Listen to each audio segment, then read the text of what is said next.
to another edition of Thunderdome!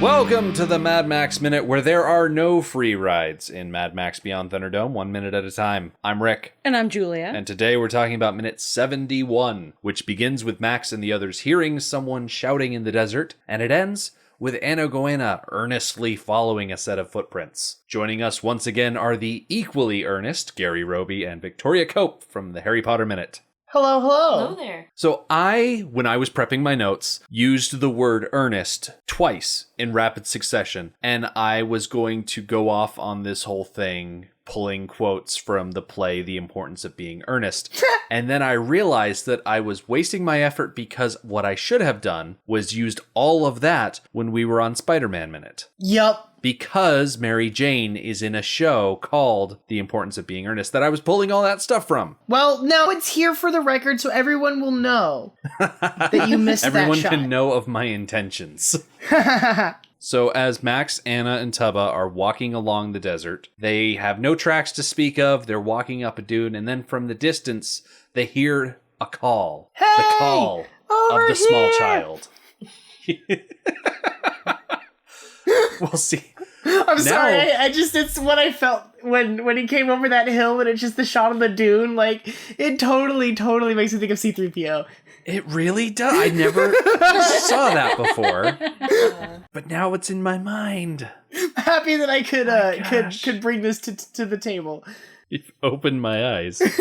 So I was thinking about this whole thing because Max and the others, they're looking for someone. They're looking for this group that left. And so when you hear someone crying out in the desert, it's probably not easy to figure out what direction that cry is coming from because there's nothing around you. There's no directional bouncing involved. Yeah, that echo travels for miles. Yeah, it could come from anywhere. Mm-hmm. I really like how the group hear the noise, stop and wait for it to come back again so that they can make a fresh judgment on where it's coming from. And they do that a couple of times. Yeah, they're echolocating. Yeah, they are. So Anna and Max are like facing off in one direction, and Tubba, the tracker, is the only one who realizes it's coming from behind them. Yep. And that is where he proves his worth as a tracker. There you go. Mm-hmm. Vindicated. He had greatness thrust upon him. Yes. So as they turn around, we get to see that Eddie, still holding on to his teddy bear backpack stick thing and probably a water skin in his other hand, is running and stumbling and doing his best a job he can to catch up to the others. Running in sand dunes like this is very difficult.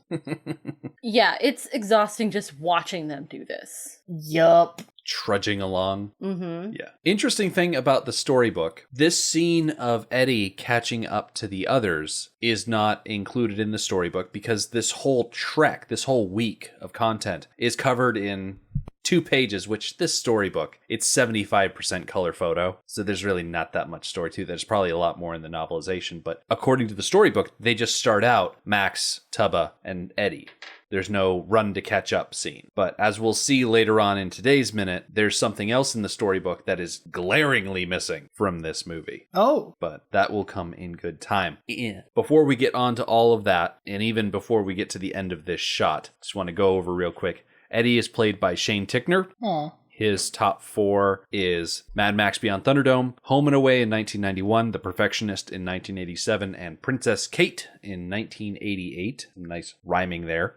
His top 4 are his only 4 because he's in the same boat as James Wingrove. He just kind of showed up for a little bit at the tail end of the 80s, early 90s, and then disappeared. Now, it's interesting to note that not only did Eddie get an acting credit for Beyond Thunderdome, he also got a stunt credit for this movie. Aw. For falling down the dune. Yes. For falling down the dune, for probably crawling over things.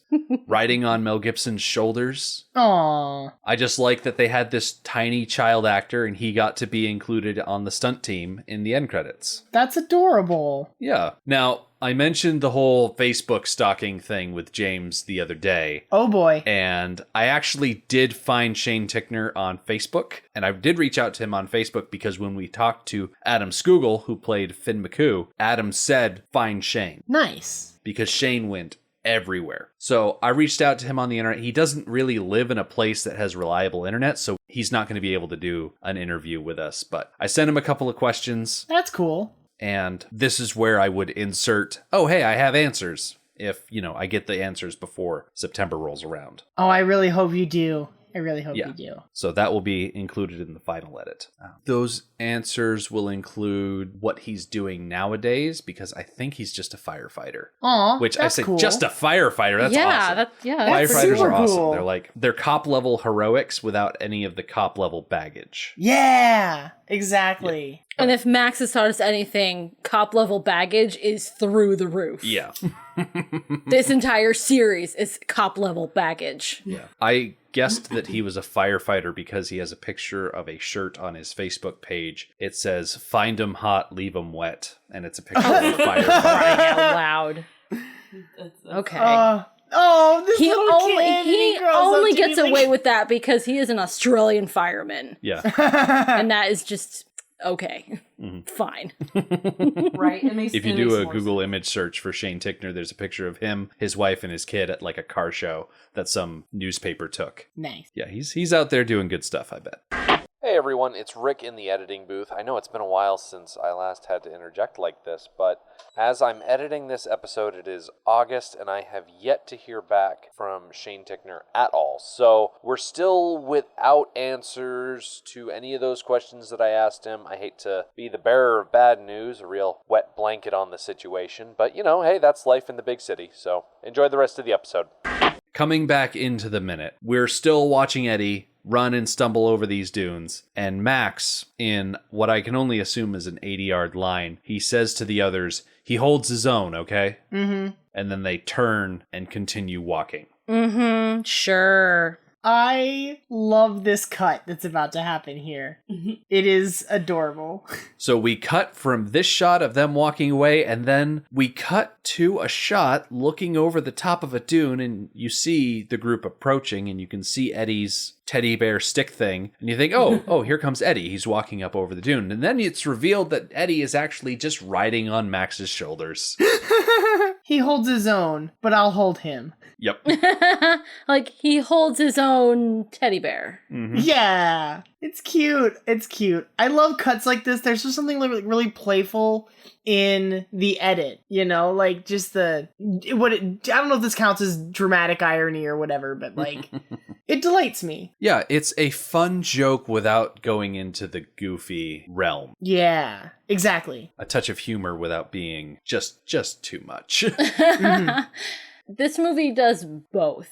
It has these touches of humor that are well placed, well written, well executed. And then there are some other moments that go into the goofy. Mm-hmm. This represents how this movie is lighter fare than the other movies. But it's also a more subtle gag. Yeah. Like oh my God, when we get back to Underworld, there's going to be some things that are just groan-inducingly goofy. Mm-hmm. This, not so much. Yeah, I like the subtlety of this one. Yeah. Plus, it also highlights Max's soft spot for kids. Yeah. Oh, yeah. Max is like walking across the desert, pretending he's so hard and tough, and I'm wearing all black and leather. And he's carrying a kid on his shoulders. It's great. Yeah, it's all an act. He's a big old softy. He is risking his life to save a couple of kids. And if that's not enough, he's carrying another kid on his shoulders. Mm-hmm. It's great. Post-apocalyptic dad. Once we get the funny shot of Max carrying Eddie and the others walking, we get a lovely sun going down shot to hammer home the fact that they were walking all day and into the night. Yep. This has not been a quick process for them. No. I like this shot of their silhouettes against the sunset, but it's also very Hakuna Matata. It is. I actually do really like this image. I would use this for like a desktop background or something. Oh, absolutely. It's just got a nice color balance to it. Anytime they do one of these silhouetted horizon shots. Cool kind of things you can do in a desert. Absolutely. It fascinates me some of the like camera work and cinematography in these movies, because sometimes you're in like really dingy kind of scrunched together places like the Thunderdome itself or like Underworld, and then like you get a shot like this where it's just like, oh, like this is like masterful. Yeah, this is a really good shot. Yeah. This is Dean Semler, right? Mm-hmm. Yeah, Dean Semler. Did he do all 3 movies so far? Did he do number 1? Or did he do just number 2 and number 3? I think he only did 2 and 3. Okay. Yeah, the cinematographer, Dean Semler, he is really fantastic. And you can see similar great work in Road Warrior in the cinematography there as well. Yeah, that's awesome. I really like this shot a lot. So the fact that this search takes place over 2 days is reflected in the storybook. And I mentioned something being dropped from the movie that was included in the book. Yeah. And that thing takes place on day 2 of the journey. And it actually has to do with this last shot of the minute. Oh. And I feel like we're getting to the end of the minute rather quickly, but honestly, it was nothing but walking up to this point, and now we're actually getting to interesting things. The last shot that we see is Max and the others walking, and they find a fairly fresh set of tracks, and Anna and Tubba are rushing ahead of Max. It's only about a second of this minute, and it is another 17 seconds of Friday's minute. So I'm stealing from Peter to Paul at this point. So this shot of them running directly correlates to a section of the storybook where it says, on the following day, Anna found the forked stick from Gecko's sonic equipment. She ran ahead of the others calling, Gecko, Gecko, and not far ahead was Gecko, crawling alone through the sand, blinded by the desert sun. He was searching sightlessly for his stick. Anna grabbed him. The sonic, gasped Gecko. I've lost the sonic. Anna handed him his stick and gave him some water. We heard in this movie, very specifically, that Gecko went with Savannah and the others. It was one of the things that Anna said as she was rousing Max. There was a bit of conversation that we missed back before they left. They were talking about how they've all gone and that they're probably going at a hunter's pace. I think Slake puts it that way. And Anna makes a comment about how Gecko, with his broken leg, will slow them down. And Slake disagrees, and he refers to a, what does he call it? He calls it the stand or fall principle of hunter law. It's brought up that if Gecko cannot keep up with the pace, he will be left behind. It's like an episode of Top Gear. That's intense. So in the storybook, as they walk along, they find Gecko, who is obviously not having an easy time of traversing the desert with a broken leg. Aw, they left him behind. That breaks my heart. And they not only left him behind, but he was probably severely dehydrated, blinded by the sun. He's down on the ground like Velma from Scooby-Doo, trying to find his sonic staff, whatever they call the forked stick with the record on it. But it's completely omitted from the movie. Gecko is never mentioned again as a person. Somewhere along the way, they find his stick and incorporate that into the story. But as an individual that they found, he's not mentioned. It's a huge omission from the movie, and I don't know why they did that. That is really, really sad, because the assumption is that either he fell down into the sand pit first and is already lost by the time we join them, or he fell behind due to his injury and was covered up by sand because of the windstorm. Yeah. Or he was separated from them due to his injury and wandered off in a different direction. All 3 of those scenarios, he's dead. It's really terrible. The kicker about this Gecko situation, and I will point this out on Friday, there are shots in the movie that clearly show that they at one point shot the scene of them finding Gecko and bringing him along with them. Oh. Because as the storybook continues, when Max and the others caught up, they made a leader for Gecko out of spears and furs. Then they kept on walking, dragging Gecko behind them. There are going to be shots and angles on Friday that show that they are dragging a leader, or a litter, or however you pronounce it. Yeah, I was gonna say, when you said leader, did you mean litter? Yeah. Probably. Okay. It's spelled exactly like litter, so what are you gonna do? I can barely speak as is, so... The like darkness of losing like 2 different kids like back to back, like pretty. Yeah, that could be it. What's coming in the next couple minutes is really, really upsetting. It is. And it's the grim reality of literally exactly what Max warned them about. Mm-hmm. Exactly. Julie, I see you flipping through the book. I was just reviewing it real quick to see if it gave us any more details about meeting up with Gecko that the storybook simplified, and it really doesn't. It uses more words to tell the same thing, but none of those details really change anything or give us an additional insight. Now, I think it was from the novelization that you read that his leg was not only broken, but maybe infected? Yes, his leg is infected. The novelization makes note at a couple of points that Anna is changing his bandages in order to keep his infection clean. His leg isn't broken. He fell down and hurt his leg, and that's really all that is described, but it had to be some kind of flesh wound because it's infected. Yeah. What's it called when the bone goes through the skin? Is that a compound fracture? Yeah, that's what it's called. So that's the gross ones. That's what it's called. It's called the gross ones. He got a gross one, and now he's infected. Yeah.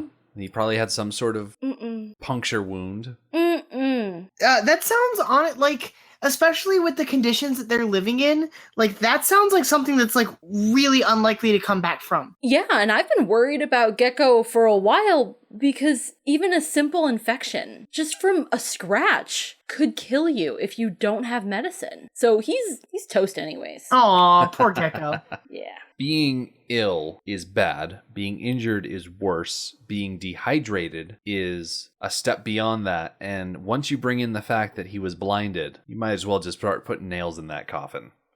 So I like the idea that they excluded it from the movie because we are going to have another instance of child death coming up next week. Oh, it's so intense. Yeah. And also, they omitted the Anna Goanna Gecko relationship from the movie. They are an item. They are boyfriend and girlfriend. Aww. And that's why Anna is so enthusiastic about going out there, is because she's going after Gecko. Gecko was her whole motivation to go out there, and she says in the text of the movie she's going out to salvage for her friends, but she's going out specifically for one person. And if I had to make the call, I could probably chalk up this omission to the ratings board. If they included Gecko's death and Finn's death, it might have pushed them into the R rating because of, child death and whatnot. And I think the studio wanted a PG-13 movie. Yeah, I can see that. I mean, blame Warner Brothers. That's what I say. Well, why not?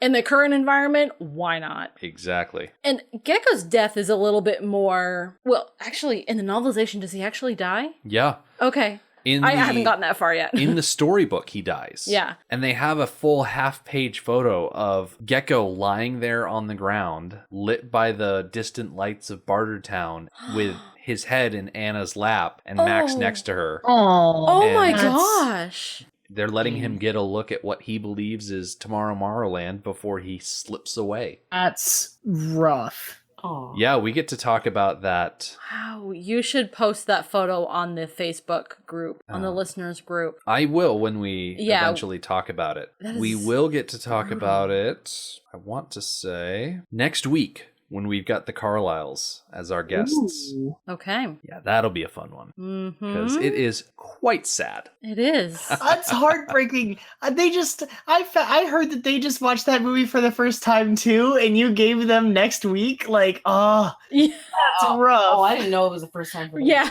Yeah. That sucks. We gave them next week because of the sand pit, like the sand pit in That's Princess fair. Bride. That's out. Yeah, Yes, that totally makes but sense. it's also just happens to be the minute that includes, child death. Rough. Hardcore. Right? As he laughs. I know. I'm so excited to listen to that episode now. Actually. Maniacal laugh. Maniacal laugh. I could say that I don't do these things on purpose, but That's fair. I do these things on purpose. So on that, I guess, sad note, we're going to put a pin in it. This is a rather short minute because, admittedly, it's a lot of walking in the desert and not much else. And besides, we don't want to dip too much into Friday's Minute. So come back on Friday because we are finally going to catch up with Savannah's group. But as we will discover, they seem to have been caught up in one of the dangers of the fire swamp. So on that delightful reference to a much cheerier movie, we'll see you next time. The Mad Max Minute podcast is a fan project by Rick and Julia Ingham. The Mad Max franchise was created by George Miller and Byron Kennedy, is presented by Kennedy Miller Mitchell Productions, and distributed by Warner Brothers. Mad Max Minute is produced and edited by Rick Ingham. Our opening music is Verdi's Dies Irae by Daniel Batista of danielbatista.com, and our outro music is We Don't Need Another Hero by MilitiaVox of militiavox.com. Our home on the internet is madmaxminute.com. You can follow us on Twitter at madmaxminute, like us on Facebook by searching for Mad Max Minute, and join our Facebook listener group, Mad Max Minute Beyond Microphone. If you'd like to support the podcast, visit madmaxminute.com, where you can check out our TeePublic storefront by clicking the store link, join our Patreon by clicking the support link, or make a one-time donation by clicking the donate link. Thank you for joining us for Minute 71 of Beyond Thunderdome. We'll see you next time. Everybody